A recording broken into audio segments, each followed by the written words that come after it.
Assalamualaikum warahmatullahi wabarakatuh. Bismillahirrahmanirrahim. Alhamdulillahirabbil alamin. Nahmaduhu wa nasta'inuhu wa na'udzu billahi min syururi anfusina wa min sayyiati a'malina. May yahdihillahu fala mudilla lahu wa may yudlil fala hadiyalah. Allahumma shalli wa sallim wa barik ala sayyidina Muhammadin wa ala alihi wa sahbihi ajma'in. Pemirsa channel LDNU MWC Omben rahimakumullah. Sebelumnya kami dari LDNU Omben akan sedikit membahas tentang masalah zakat fitrah, di mana sebentar lagi kita ini akan memasuki Lebaran 1 Syawal 1446 Hijriah atau 2025. Dan hal itu merupakan kewajiban kepada kita semua, di mana kita tahu zakat fitrah ini merupakan kewajiban yang merupakan rukun Islam, di mana dalam hadisnya Rasulullah menjelaskan, Buniyal Islamu ala khamsin, syahadati alla ilaha illallah wa anna Muhammadar Rasulullah wa iqamis salah wa ita'iz zakah wa siyamu Ramadan wa hajjil bait man istata'a ilaihi sabila. Dalam hadis tersebut yang merupakan pondasi daripada rukun Islam, di mana zakat ini oleh Allah ditempatkan di urutan yang ketiga dalam rukun Islam, di mana nantinya ketika sudah tiba 1 Syawal, kita umat Islam diwajibkan untuk menunaikan zakat fitrah. Pada dasarnya zakat fitrah ini diwajibkan pada setiap orang Islam, baik laki-laki maupun perempuan, tua ataupun muda, anak kecil, itu semuanya wajib menunaikan zakat fitrah bila dia mempunyai kelebihan yang mau dimakan ketika pada hari Lebaran tiba. Dan juga bukan hanya diri kita, tapi kepada orang-orang yang masih wajib kita tanggung makannya, nafkahnya, itu juga kita wajib memberikan zakat fitrahnya. Zakat fitrah ini pertama, wajibnya itu harus menutupi 2 bulan, yakni 1 bagian dari bulan Ramadan, yang kedua dari bagian bulan Syawal. Jadi umpamanya ada orang berpuasa Ramadan namun dia meninggal pada tanggal 29, walaupun sebelum maghrib misalkan jam 5 dia meninggal sebelum malam Lebaran, maka dia tidak berkewajiban melakukan zakat fitrah karena dia tidak mengikuti 1 Syawal atau malam Lebarannya. Ataupun ada orang lahir di malam 1 Syawal, malam Lebaran, maka dia juga tidak berkewajiban melakukan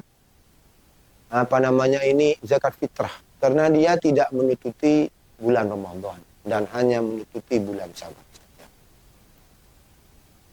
Zakat fitrah ini dalam sebuah hadis oleh Rasulullah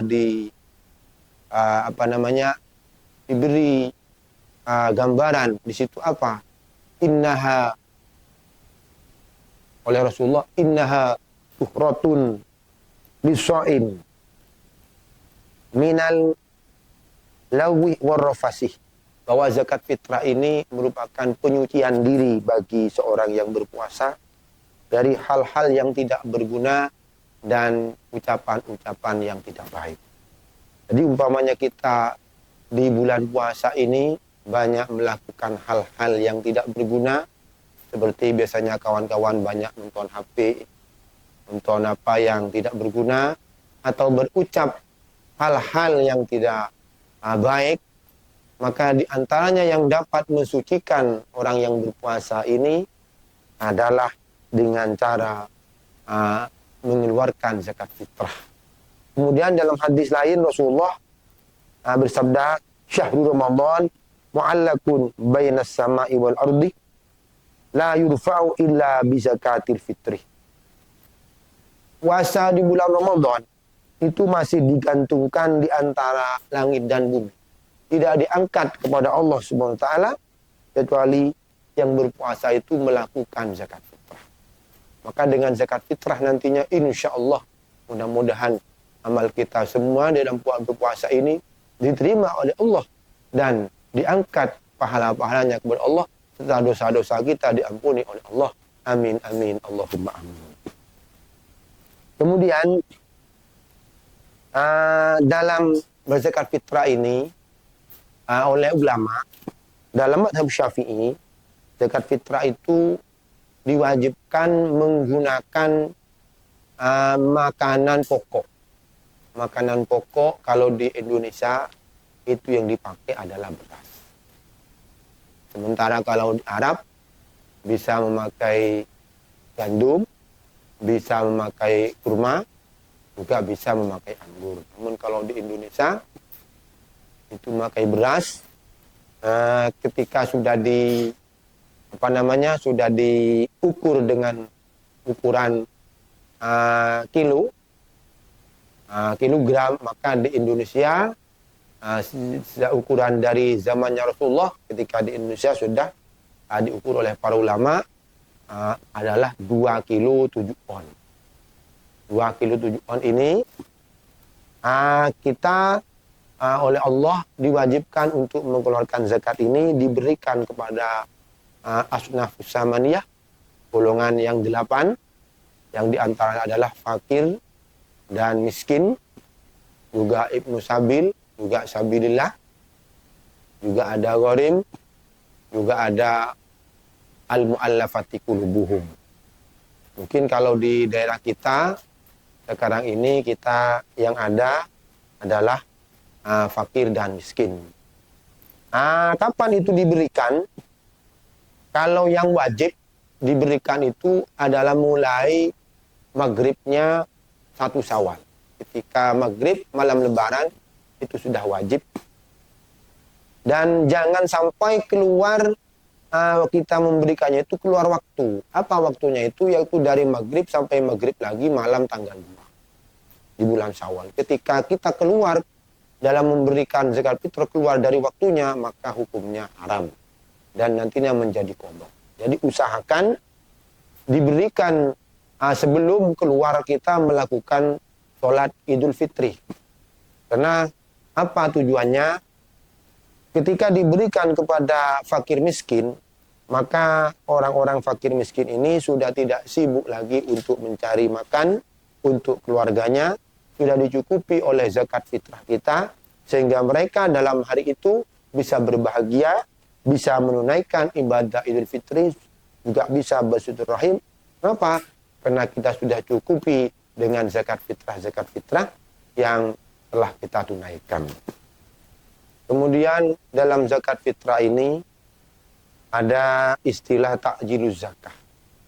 Apa takjiluz zakah itu? Yaitu mempercepat menunaikan zakat fitrah sebelum waktunya. Menunaikan zakat fitrah sebelum waktunya ini atau disebut dengan takjiluz zakah itu oleh ulama diperbolehkan asalkan sudah masuk bulan Ramadan, mulai dari tanggal 1. Tanggal 2, 3 sampai tanggal 30. Walaupun waktu wajibnya mengeluarkan zakat fitrah itu tanggal 1 Syawal, maka oleh ulama sudah diperbolehkan asalkan tepat sasaran ketika waktu mengeluarkan, yakni kepada asnafus samaniyah, yaitu golongan yang 8 tersebut. Untuk kalau mengeluarkan sebelum Ramadan, ini ulama yang sahih itu tidak memperbolehkan, walaupun masih ada sedikit ulama yang memperbolehkan mengeluarkan zakat fitrah sebelum Ramadan. Kemudian ketika kita mengeluarkan zakat fitrah ini, banyak problem yang terjadi di negeri kita. Ada yang mengeluarkan zakat fitrah itu diberikan kepada masjid, ada yang diberikan kepada lembaga, ada yang diberikan kepada kiai. Itu kira-kira yang lebih tepat yang bagaimana? Kalau kita melihat kepada kitab-kitab dalam madhab Syafi'iyah, di situ madhab Syafi'iyah sepakat bahwa zakat ini tidak diperbolehkan diberikan kepada masjid ataupun kepada musholla ataupun kepada lembaga-lembaga yang ditafsiri sebagai sabilillah. Karena dalam mazhab Syafi'i, sabilillah itu adalah orang yang berperang membela agama Allah. Sementara masjid ataupun madrasah ataupun lembaga-lembaga itu dalam mazhab Syafi'iyah tidak dimasukkan dalam kategori sabilillah. Jadi, kalau ada orang memberi kepada masjid atas dasar sabilillah, dalam mazhab Syafi'i ini tidak disahkan dan harus mengulangi zakatnya kembali. Sementara memang ada sebagian ulama dalam mazhab Syafi'iyah, yaitu di Tafsir Munir, insyaallah yang dikutip ada pendapatnya Imam Qufal. Kalau kita lihat Imam Qufal ini mengutip madhab mana, insyaallah lebih tepatnya itu di madhab Hambali. Kalau madhab Maliki itu memang ada sabilillah diartikan kepada wujuhil khair, namun di mazhab Maliki zakat fitrah diharuskan diberikan kepada fuqara wal masakin. Sementara zakat yang lain boleh diberikan kepada wujuhil khair seperti masjid. Kemudian ada problem lagi. Kalau diberikan kepada kiai bagaimana?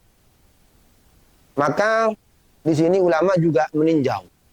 Ketika diberikan kepada kiai, kiai itu pertama termasuk kepada orang yang miskin atau kepada orang yang fakir ataukah orang yang kaya.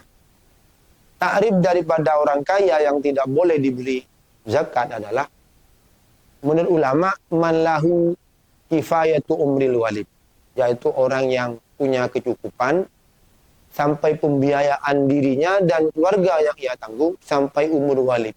Apa umur walid itu? Antara 60 sampai 70 seperti yang digariskan Rasulullah, bahwa umurnya umatku itu yang walid apa? Antara 60 sampai ke 70. Kalau umpamanya sekarang umur 30, kiai atau ustadz ini, kemudian 1 tahunnya kiai ini menghabiskan 20 juta, berarti dia masih tersisa umur umpamanya 35 juta. 35 tahun kali 30 juta. Berapa kekayaannya? Kalau tidak sampai kekayaannya seperti itu, maka kiai ini masih disebut fakir dan ataupun miskin. Dan boleh diberikan zakat. Sementara kalau memang betul-betul kaya, hartanya miliaran, apalagi triliunan, zakat kepada kiai ini dalam mazhab Syafi'i sudah tidak diperbolehkan. Karena apa? Karena kiai ini sudah kaya dan dalam mazhab Syafi'i sabilillah itu tidak dibolehkan ditafsirkan kepada seorang kiai ataupun seorang ustadz, kecuali di mazhab lain atau yang dikutip oleh Imam Qufal, seorang pengajar ilmu, atau dalam mazhab Hanafi seorang pengajar ilmu, maka di situ oleh ulama ini dimasukkan kepada sabilillah, pembela agama Allah, sehingga boleh menerima zakat. Namun ini taklid kepada imam lain ini banyak syaratnya yang perlu kita ketahui. Maka dari itu kita cukupkan kepada ikut Imam Syafi'i. Kemudian dalam zakat fitrah ini juga banyak terjadi ketika memberikan zakat fitrah, itu menggunakan qimah. Qimah itu harganya atau krusnya, tidak memberikan beras. Sementara dalam mazhab Syafi'i, ketika mengeluarkan zakat fitrah harus memberikan makanan pokok, bukan berupa rupiah, uang, atau bukan berupa krusnya, seperti emas, tidak boleh dalam mazhab Syafi'i. Namun ulama di sini memberi solusi. Apa solusinya? Kalau biasanya kita di Madura ini melakukan zakat kepada kiai atau ustadz yang masih tidak punya, dan beliau biasanya pengurus madrasah, pengurus musola, pengurus masjid, biasanya dia itu punya beras, dibeli dulu berasnya. Misalkan harga beras, harga zakat fitrah ketika diuangkan 40.000. Kita beli 40.000, berasnya 3 kilo misalnya. Karena sudah lebih ya, 2 kilo 7 on. Kemudian setelah dibeli akadnya dengan benar, sudah dikobet, kita zakatkan berasnya kepada kiai itu. Terus menerus seperti itu. Nah, itu dikasih solusi oleh kiai. Karena kalau tidak seperti itu dalam mazhab Syafi'i, ini tidak diperbolehkan. Umpamanya kita mau taklid kepada yang membolehkan pakai qimah, yaitu mazhabnya Imam Hanafi, kita akan kesulitan. Karena dalam mazhab Hanafi, satu sok itu tidak sama dengan mazhab Syafi'i. Sangat tinggi sekali soknya Imam Hanafi. Ya, berapa? Yaitu 3 kilo 8 on, hampir 4 kilo. Itu pun bukan beras, tapi gandum. Kalau kita lihat harganya, gandum di Indonesia atau di luar negeri, 1 kilonya itu 60.000. Berarti kalau dikali 3 kilo 8 on, itu hampir 200.000. Maka ketika kasih uang, langsung kasih uang, tidak pakai cara seperti itu, seperti yang saya jelaskan, kita melakukan zakat fitrah dengan pakai qimah, maka harus melakukan zakat fitrah sebanyak 200.000. Maka itu akan tambah memberatkan kepada yang mengeluarkan zakat fitrah. Pemirsa channel MWC Omben rahimakumullah. Kemudian dalam zakat fitrah ini ada istilah juga nakluz zakah. Nakluz zakah itu memindah zakat. Memindah zakat ini oleh ulama ada yang kuat dalam mazhab Syafi'i adalah tidak diperbolehkan. Ada yang mengatakan memindah zakat itu ke masafatul qasri. Ada yang mengatakan 89 kilo, ada yang mengatakan 81 kilo. Pokoknya dari sini ke Surabaya, orang Surabaya mau melakukan zakat fitrah, kemudian dipindah ke sini zakat fitrahnya. Ada yang di ulama Syafi'i yang kuat adalah tidak sah, harus diulang lagi zakatnya. Itu yang apa namanya nakluz zakah. Kemudian ada bentuk seperti nakluz zakah, bukan nakluz zakah. Apa itu? Umpamanya sudah melakukan zakat di tempatnya sendiri, tanggal 28. Misalnya lebaran kan orang Madura ini istilahnya toron. Dari Surabaya atau dari Jakarta, toron ke Madura. Nah, pindah ke Madura waktu hampir lebaran. Umpamanya sekarang melakukan zakat fitrah di Surabaya sudah selesai. Tanggal 28 dia pulang ke Madura. Di Madura ini apa dia wajib mengulangi lagi? Kan waktu dia mengeluarkan zakat fitrahnya ini belum wajib. Kenapa? Karena belum tanggal 1 malam 1 bulan Syawal. Maka oleh ulama ini terjadi khilaf. Ada yang mengatakan takjiluz zakah ketika mengeluarkan zakat yang di Surabaya, namun dia pulang ketika lebaran ada di Madura, itu zakat yang di Surabaya tidak sah dan harus mengeluarkan lagi di Madura. Namun yang enak yang kedua ini, apa? Oh tidak, itu sah-sah saja. Surabaya sudah selesai, Madura ya tidak usah zakat lagi. Ada yang mengatakan itu. Karena tinjauannya adalah yang penting kita mengeluarkan zakat fitrah. Itu yang apa namanya perbedaan-perbedaan tentang masalah takjiluz zakah. Kemudian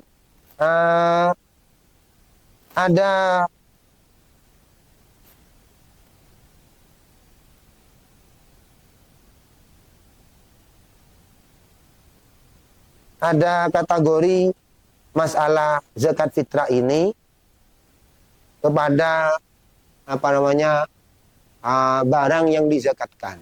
Umpamanya dicampur, bagaimana boleh dicampur? Contohnya jagung separuh. Separuhnya adalah beras. Bagaimana nih? Ini oleh ulama tidak sah.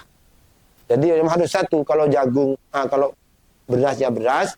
Umpamanya di Indonesia ini jagung makanan pokoknya, ya jagung semuanya. Jangan dicampur-campur. Nah, cuma yang perlu diperhatikan tadi masalah qimah. Masalah harga yang dizakatkan itu akadnya kepada seorang ustadz itu juga harus hati-hati. Karena biasanya cuma pegang uangnya dikasih, pegang sama berasnya diulek-ulek begini, langsung bilang nawaitu zakatal fitri an nafsi wa an zaujati wa an ibni fardal ta'ala. Diulek-ulek, tambah bilang saya beli. Kemudian kayaknya ya saya jual.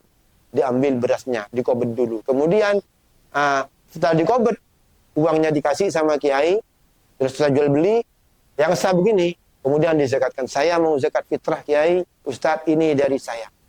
Itu yang sah. Yang banyak ini enggak, pegang uangnya, diurek-urek berasnya, langsung bilang, lah ini tidak sah ini. Kemudian mau ikut yang mana ini? Kok pakai harga? Kok pakai qimah? Uang qimahnya itu, kalau mazhab Hanafi, sangat tinggi sekali. Bisa-bisa hampir, bisa-bisa 200.000. Kok bayarnya tetap 40.000? Ini bisa tidak sah ini. Maka kehati-hatian kita dalam masalah qimah ini harus diperhatikan. Mudah-mudahan dengan adanya kultum yang sangat pendek sekali ini di IMBC Umben ini bisa membuat pencerahan kepada kita, membawa kemanfaatan kepada kita.